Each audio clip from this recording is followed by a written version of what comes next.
93 FM. 93 FM. Equinox Radio.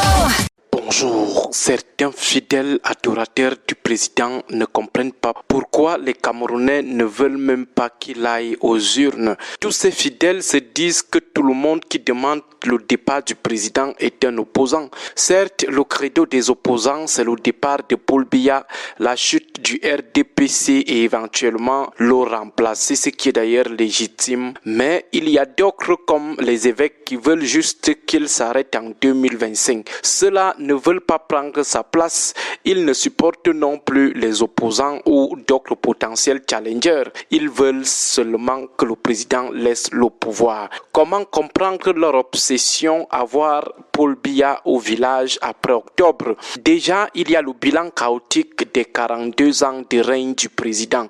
L'état délabré du Cameroun suggère tout simplement une alternance à la tête de l'État. Les contre-performances managériales alarmantes du président font que, même si tout le Cameroun le veut encore, que les rares lucides disent que c'est incroyable. Il a mis le pays à genoux sur tous les plans.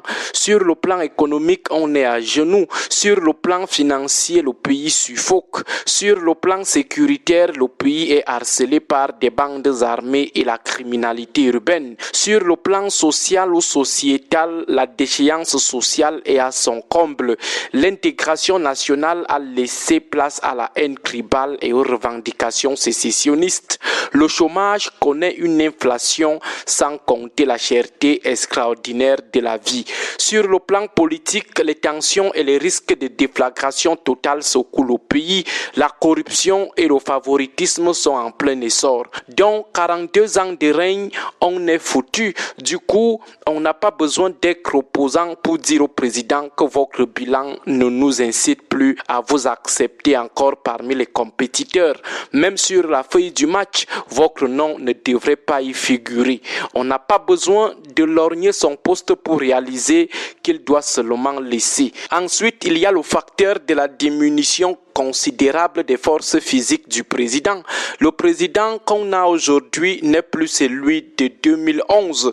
Quel que soit le niveau d'aveuglement par les privilèges sauvages qu'on a encore de ce régime, il reste que le président de la République, un homme de 90 ans, ne peut pas dire qu'il a encore ses pleines forces. Mais la raison qui pousse davantage à exiger le retrait du nom de Paul Biya de la feuille du match d'octobre 2025, c'est la quasi-vacance à la tête de l'État pendant tout son septennat qui s'achève. Le président a été quasiment absent pendant tout ce mandat de 7 ans au point où on a envie de lui demander qu'avez-vous d'abord fait des 7 ans de mandat qui s'achèvent avant de demander encore 7 autres années. En 2018, il a dit donnez-moi 7 ans. Il a eu ces 7 ans, mais après, on s'est rendu compte que c'était d'autres personnes qui dirigeaient quasiment le pays. Alors, pourquoi ne pas laisser ces personnes postuler elles-mêmes pour assurer officiellement la haute direction de l'État?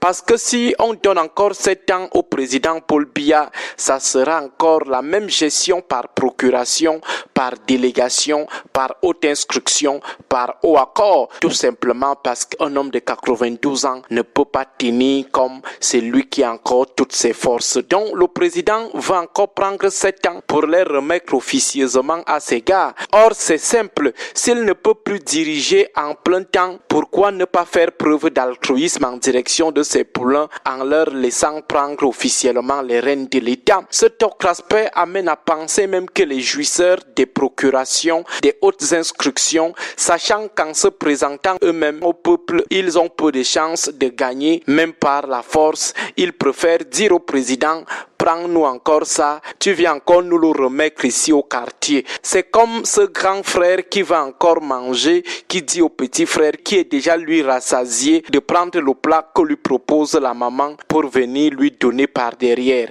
Autrement dit, les crieurs à candidature s'agitent non pas parce qu'ils aimeraient voir Paul Biya diriger le Cameroun, mais juste parce qu'ils veulent l'utiliser afin que ce dernier prenne à nouveau le pouvoir pour venir leur remettre ça par derrière. guerre. Bref, ces 3 raisons seules suffisent pour amener les non-opposants à réclamer le retrait de Paul Biya de la feuille du match en octobre prochain. Agréable journée à vous tous. Agréable journée. 93 FM.